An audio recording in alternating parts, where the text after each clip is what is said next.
Welcome to Lawyers Who Care, the video show podcast that highlights attorneys who go above and beyond for the benefit of their client.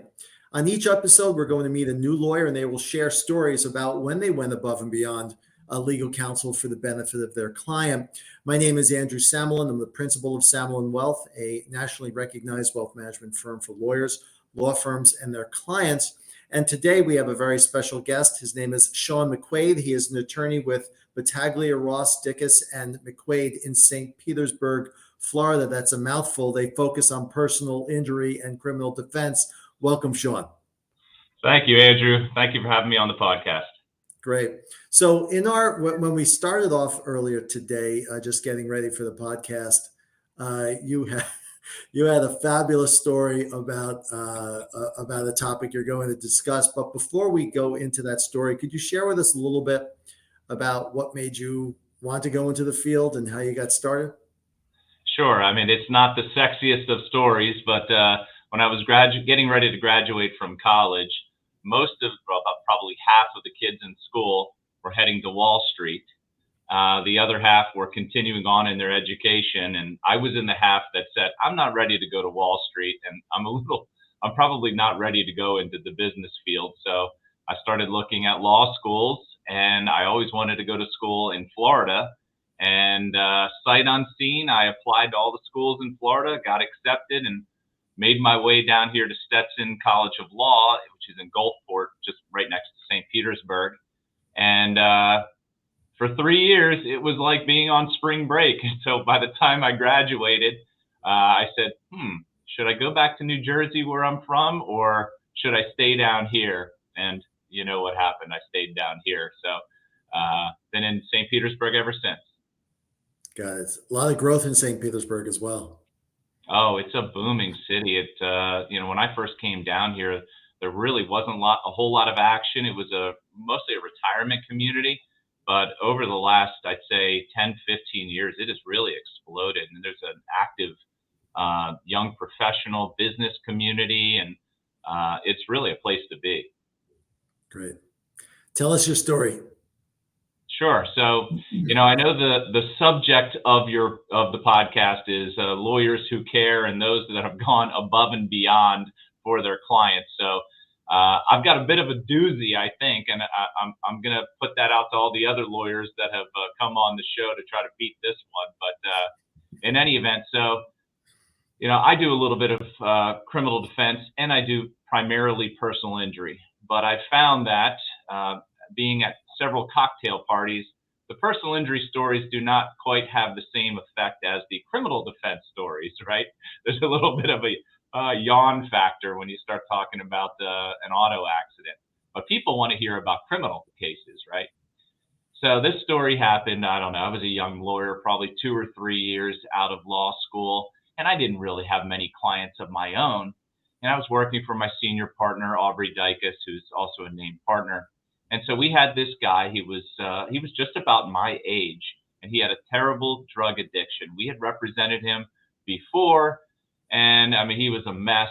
And so in any event, he gets arrested again.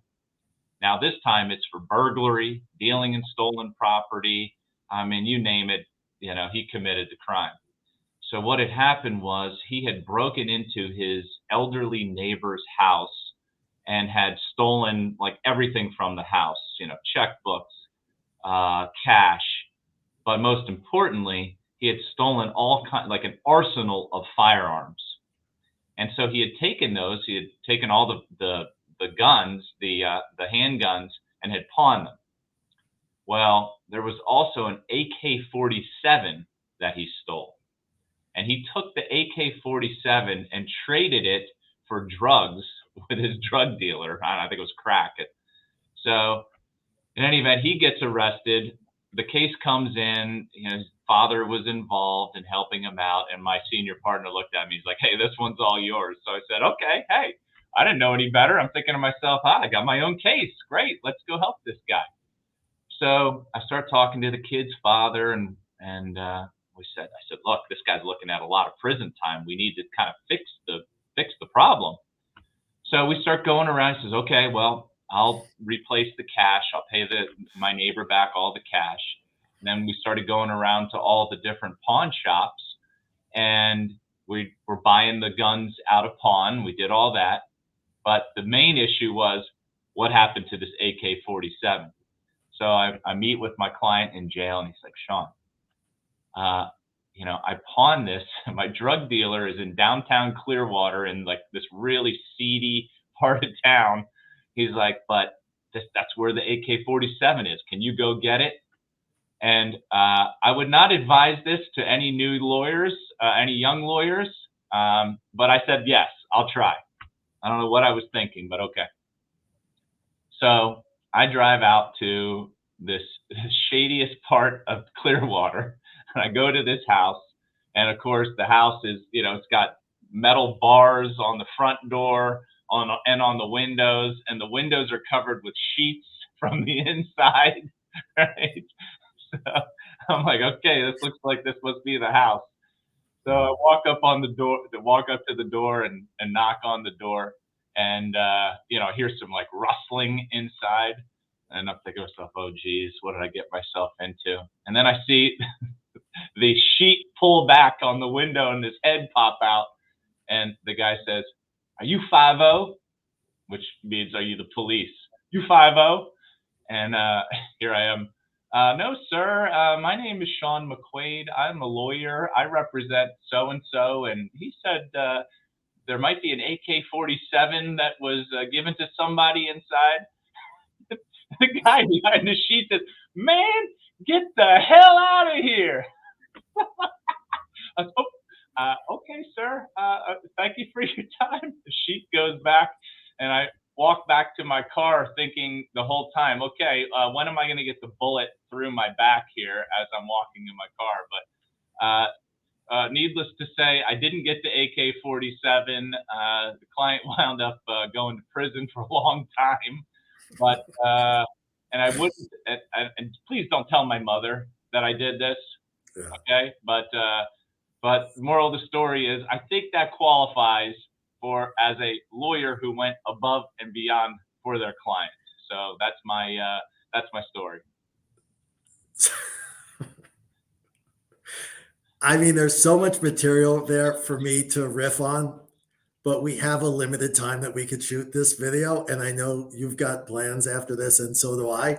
So how about we just leave it at, well, if you now have a junior partner that's going to come in, are you then going to do the same thing that Mr. Dickus did to you by saying, go ahead, son, you take the case? Are you going to pass that on to onto the next generation of partners at your firm? Well, I think I'd probably go out and buy a bulletproof vest first, but no, hopefully they watch this video, yeah, and they learn from my mistake. So you're saying this might be part of your new training program? Correct. What not to do. Right. Today, my guest is Sean McQuaid. He's an attorney with Battaglia, Ross, Dickus, and McQuaid in St. Petersburg, Florida. They focus on personal injury, criminal defense, and sometimes bad judgment. Is that right? We go the extra mile, I'll say. Amen. I'm sure the client was appreciative despite the outcome. You did the best you could, and that's an attorney who went above and beyond for sure. I agree. Yeah. I haven't gotten any love letters from prison though. Sean, so that people can get in touch with you, could you share with us your phone number twice? Sure. Main office line is 727-381-2300. The 727-381-2300. And where can they find you online? Our website is stpetelawgroup.com. P-E-T-E? STPETE lawgroup.com. Perfect. Thanks, everyone. This has been the Lawyers Who Care video show podcast that highlights attorneys who go above and beyond. This is a perfect example. If you're an attorney or know one that is, please feel free to reach out to us at success@samalinwealth.com. That's success@samalinwealth.com. Again, Sean McQuaid, thank you for joining us today. My pleasure. Enjoy.